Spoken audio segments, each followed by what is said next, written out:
Good evening दोस्तों। Vlog शुरू करने से पहले मैं आपको इस इंस्ट्रूमेंट के बारे में बताता हूँ। तो ये है सिंगिंग बोल और ई स्केल में है ये। और ये जो हमारा डाइजेस्ट सिस्टम है, सोलर प्लेक्सस जिसे बोलते हैं और मणिपुरा सेंटर जिसे बोलते हैं, उसके हीलिंग में काम आते हैं ये वाइब्रेशंस।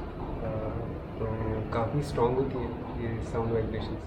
इनके बारे में धीरे धीरे मैं आपको बताऊंगा कि कैसे पूरे बॉडी में अलग अलग ब्लॉकेजेस हील करने के लिए अलग अलग सिंगिंग बॉल्स यूज होते हैं। इसीलिए 7 चक्रा सिंगिंग बॉल्स बोलते हैं इनको। तो उसके बारे में डिटेल में बताऊंगा मैं आपको, बट ये वीडियो इसके बारे में नहीं है। तो इस व्लॉग में मैं आपको बताऊंगा कि कैसे 5 दिन का एक गोवा का ट्रिप इतने सारे चेंजेस लेके आया मेरी लाइफ में। अभी इन सब के बाद जब मैं बैठा एक रात, ये जब हुआ कि क्रिप्टो में जब पैसा चला गया पूरा, तो एक हफ्ता हो गया, 2 हफ्ते हो गए। हमको लग रहा था कि अभी थोड़ा मार्केट ऊपर आएगा। तो फिर 1 महीना हो गया, पहली EMI भर दी। 2 महीने हो गए, 3 महीने हो गए। तो तभी एक रात बैठा मैं और सोचने लगा कि क्या है मेरा करंट सिचुएशन मेरे लाइफ में। मैं शादीशुदा हूँ, मुझे 9 साल हो गया जॉब करता है, अच्छी सैलरी है, बट 14 लाख का लोन है सर पर। और पैसों की तरफ भी वो रिश्ता बन गया कि अभी तो समझ में नहीं आ रहा कि रिस्क लेने के लिए भी डर लग रहा है पैसों को लेके, क्योंकि सब जगह चले गए। तो कुछ नहीं समझ में आ रहा, काफ़ी रोना है, काफ़ी रात हो गया अभी, और नींद नहीं आती थी रात में क्योंकि इतना प्रेशर आ गया था सर पर, क्योंकि जो कर रहे हैं वो मज़ा भी नहीं आ रहा। और इसके चक्कर में अभी जॉब तो है, जॉब में तो मन बना के रखे हैं, बट बाकी सारी चीज़ें कुछ हो नहीं रही है सही से लाइफ में। तो तभी डिसाइड किया मैंने कि छुट्टी लेता हूँ थोड़े दिनों के लिए, क्योंकि 9 साल के जॉब में मैंने कभी लंबी छुट्टी नहीं ली थी और कभी सोलो ट्रिप पे नहीं गया था। तो सोचा कि कहीं भी जाता हूँ, बट पैसे नहीं थे, क्रेडिट कार्ड मैक्सड आउट थे। तो छोटा बजट बनाया मैंने, ज़्यादा खर्चा नहीं करूँगा, शैक में रह लूँगा, एक 500 रुपये के पर डे के शैक में। तो मैंने सोचा कि गोवा जाता हूँ, ये बीच मुझे काफ़ी पसंद रहा है पहले से। मैं बेलगम से बाइक लिया और गोवा आया। तो जब बाइक चला रहा था बेलगम से, तो दिमाग में ये ख्याल आ रहा था कि क्या करना है गोवा जाके, क्या प्लान क्या है। तो पहली बार दिमाग में थॉट आया कि कुछ प्लान नहीं करना है, सिर्फ जाना है मुझे, उसके बाद में देखते हैं क्या होगा। तो फिर मैं जाते ही रुका मॉर्जिम करके एक जगह नॉर्थ गोवा में, वहाँ पे। और पता चला कि पास ही में क्लब है जो सुबह 4 बजे तक म्यूज़िक चलता है उनका। तो मैं चला गया, 8 बजे कुछ गया और सुबह 4 बजे सिर्फ और सिर्फ नाश्ता रहा और कुछ नहीं किया। फिर सुबह जाके समुंदर में डुबकी मारी, नहा लिया, तो फिर चला गया वापस में। और ये मैंने किया कंटिन्यूसली 3 दिन। तो फिर 5 दिन के लिए आया था मैं, 3 दिन हो गए और मैं सोच रहा था कि ये तो कर लिया, अब क्या, कुछ मतलब ठीक है, नाच लिया, अब क्या आगे। तो फिर सोचा कि ठीक है, विदाउट प्लान आया तो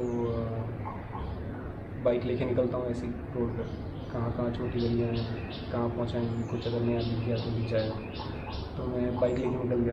जैसे मैं आपको बोल रहा था स्टार्टिंग से कि डिटेल्स बहुत इंपॉर्टेंट है, तो मैं आपको बताऊंगा कि क्यों इम्पॉर्टेंट है डिटेल्स। क्योंकि ये डिटेल्स होती हैं हमारी जो इंट्यूशन बोलते हैं, जो कुछ कर दिया हमने जो नहीं करना चाहते थे, और उसका रिज़ल्ट आने के बाद में हमको लगता है कि अरे यार, मेरे दिमाग में आया था नहीं करना चाहिए था मुझे, बट फिर भी कर दिया मैंने। तो इस समय हम अपने इंट्यूशन से हट के चॉइसेस करते रहते हैं। तो जब मैंने सोचा कि मैं बाइक लेके निकलता हूँ, तो सिर्फ सोचा कि दिमाग में जो आएगा वही करूँगा। अगर कुछ नहीं भी आया, अगर बैठना है मुझे 3-4 घंटे बीच के सामने, तो बैठ जाऊँगा। तो बाइक लेके निकला ये बहुत इम्पोर्टेंट स्टोरी है। यहाँ से स्टार्ट हुआ था जो भी डिफरेंट करने वाला था मैं आगे। और इस दिन से लेके आज तक जो भी मैंने किया है लाइफ में, सब कुछ नया करते आया हूँ, सब कुछ क्रिएट करते आया हूँ कुछ ना कुछ। तो ये काफ़ी इम्पोर्टेंट डे था उस ट्रांजिशन का। तो मैं बाइक लेके निकला था मौजम से ऐसे ही टहल के। मुझे नहीं पता था कि मौजम के आगे और अश्वम है और अरम्बोल है। तो फिर जाते वक्त पहली बार ऐसा हुआ मेरी लाइफ में कि एक सुंदर सी लड़की ने लिफ्ट मांगी गोवा में। तो मैंने रोकी गाड़ी और पूछा उनसे कहाँ पे जाना है। तो उन्होंने बोला यहीं से 2 किलोमीटर दूर है। मैं बोला ठीक है चलते हैं। तो वैसे ही बात कर रहे थे हम। वो मुंबई से हैं और उन्होंने पूछा कि क्या कर रहा है, क्योंकि मैंने उनको पूछा कि क्या हुआ चलते जा रहे हो। तो उनका बाइक ब्रेक डाउन हो गया था और इसलिए वो चल के जा रहे थे। तो वो मुझे पूछे कि क्या कर रहे थे यहाँ पे। तो फिर मैंने बताया उनको कि ऐसे ऐसे ऐसे मैं डांस कर रहा था मैं पिछले 3 दिनों से, बट अभी समझ में नहीं आ रहा है क्योंकि इतना मज़ा नहीं आ रहा वहाँ पे, कनेक्ट नहीं हो पा रहा। तो तभी उन्होंने बोला मुझे एक्सटैटिक डांस के बारे में। तो एक्सटैटिक डांस 2.5 आवर्स का एक इवेंट होता है जहाँ पे आप किसी से बात नहीं कर सकते और बेयर फीट जाना पड़ेगा आपको अंदर। नो अल्कोहल, नो ड्रग्स, कुछ भी नहीं, नो सब्सटेंसेस। और 2.5 आवर्स का डांसिंग इवेंट होता है, एक जर्नी होता है। धीरे से आपको फॉरेस्ट के साउंड्स वो लोग बजाते हैं ताकि खुद से कनेक्ट हो और नेचर से कनेक्ट हो और आप नाचते रह सकते हो। तो उन्होंने मुझे इस इवेंट के बारे में बताया और मैं पहुंच गया वहाँ पर। तो बचपन से ही नाचने का तो बहुत शौक़ था, बट स्कूल में जब ज्वाइन करना था मुझे क्लासेस, तो 200 रुपये कुछ फीस था हर महीने का। तो घर वालों ने नहीं दिया तो कभी हुआ नहीं। तो फिर कॉलेज जाने के बाद में भी वही सीन था। फिर जब जॉब करने लगे तो ख़त्म हो गया। बट मैं एनुअल डे फंक्शंस में और स्कूल के फंक्शंस में काफ़ी डांस करते रहा। तो वो था डांस को लेके थोड़ा बहुत कनेक्शन, बट ऐसे नहीं कि प्रोफेशनली कुछ सीखा था या फिर एक भी क्लास नहीं गया था मैं कभी। तो फिर मैं गया, एक्चुअली उनको छोड़ा रास्ते पे। फिर उसी दिन शाम में था एक्साइट डांस। तो फिर मैं सोचा कि जाऊँ नहीं जाऊँ, क्या है ये, मतलब बात नहीं करना है किसी से और क्या नाचूँगा मैं यहाँ पे आके। बट दिमाग में आया कि नहीं, देखते हैं अगर कुछ इन्फॉर्मेशन आया कहीं से, किसी और ने मुझे कुछ बताया, क्यों बताया ये तो मुझे नहीं पता, बट आ तो गया अभी ये इन्फॉर्मेशन, तो इसका मैं क्या करूँ। तो पता चला तो गया और काफ़ी ऑकवर्ड सा था पहला दिन, क्योंकि सब पागल की तरह नाच रहे थे। कोई आंख बंद करके नाच रहा है या फिर कोई बैठ गया है मेडिटेशन में 1 घंटा और मूव नहीं कर रहा। कुछ लोग आई गेजिंग कर रहे हैं एक दूसरे को। तो काफ़ी अलग सा वियर्ड सा एनवायरनमेंट लगा मुझे पहले दिन। बट हफ्ते में 5 इवेंट्स होते थे वो, सुबह और रात में। सुबह 11 से 12:30 बजे तक और रात को 7 से 10:30 बजे तक। तो फिर मैं कंटिन्यूसली जाते गया। तो जैसे ही 6th और 7th इवेंट को पहुंचा मैं 2 दिन में, क्योंकि मैंने ऑलरेडी पोस्टपोन कर दिया था कि मैं वापस नहीं जा रहा हूँ। 1 दिन की एक्स्ट्रा छुट्टी ले ली थी मैंने।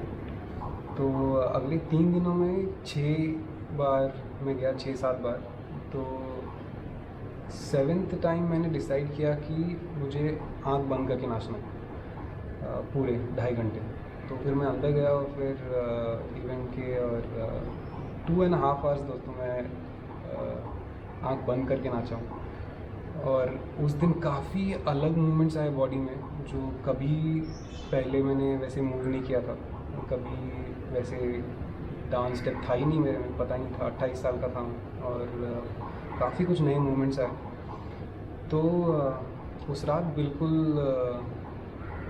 सो नहीं पाया, क्योंकि समझ में नहीं आ रहा था कि अरे ये डांस मूवमेंट्स आए कहाँ से, ये तो प्रैक्टिस भी नहीं किया मैंने। तो अगली सुबह बैठा तो काफ़ी कुछ क्वेश्चंस आने लगे कि अगर एक इवेंट की वजह से इतने सारे नए मूवमेंट्स आ सकते हैं मेरी बॉडी में, तो मेरे लाइफ चॉइसेस भी वैसे ही हैं। अगर ये हो सकता है एक दिन में, तो ये भी हो सकता है। तो सिर्फ दिमाग का खेल है कि यहाँ पे स्विच करना है। ये थॉट आया, बट इसका क्या करना था वो भी नहीं पता था। तो फिर मैंने बोला ठीक है। तो फिर उसके बाद में लास्ट डे आया गोवा से निकलने का। तो तभी समुंदर के सामने बैठ के और ख्याल आया था, जो 30 मिनट अंदर चलते जाऊंगा तो ख़त्म हो जाऊंगा करके, जो मैंने आपको बताया पहले। उसके बाद में काफ़ी इंटरेस्टिंग सा जर्नी रहा, क्योंकि ये तो पता चल गया था कि जॉब नहीं करना है, या फिर ये पता चल गया था कि ज़्यादा पैसे कमाने हैं। पता नहीं जॉब से कमाना है कि कहीं और से कमाना है। बट जब क्वेश्चन पूछा खुद से कि जॉब करना है नहीं करना है, तो आंसर आया नहीं। तो फिर मैंने बोला ठीक है, तो देखते हैं, इस थॉट को रखते हैं थोड़ी देर के लिए, और कहाँ लेके जाता है ये थॉट करके। तो इसके आगे की जर्नी मैं आपको बताऊंगा अगले ब्लॉग में, कि ये इंफॉर्मेशन जब आता है तो कैसे हमको डील करना चाहिए इससे, और क्या क्वेश्चंस पूछने चाहिए। क्योंकि हम लोगों को ये नहीं पता काफ़ी बार कि क्या क्या सवाल पूछूं खुद से। जवाब चाहिए तो जवाब तो चाहिए, बट किस सवाल का जवाब चाहिए। तो ये सभी ब्रेक डाउन करना पड़ा मुझे। काफ़ी रोया रोना तो बहुत हुआ है, बट उसके बाद में काफ़ी पीसफुल सा मूड आया। काफ़ी हीलिंग हुई है रोने के थ्रू। तो धन्यवाद फिर से सुनने के लिए।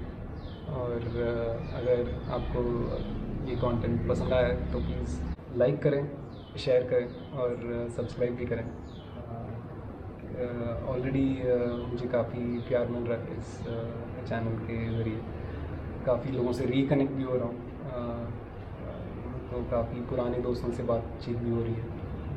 तो फिर से धन्यवाद और take care, have a good day. फिर मिलते हैं अगले ब्लॉग में।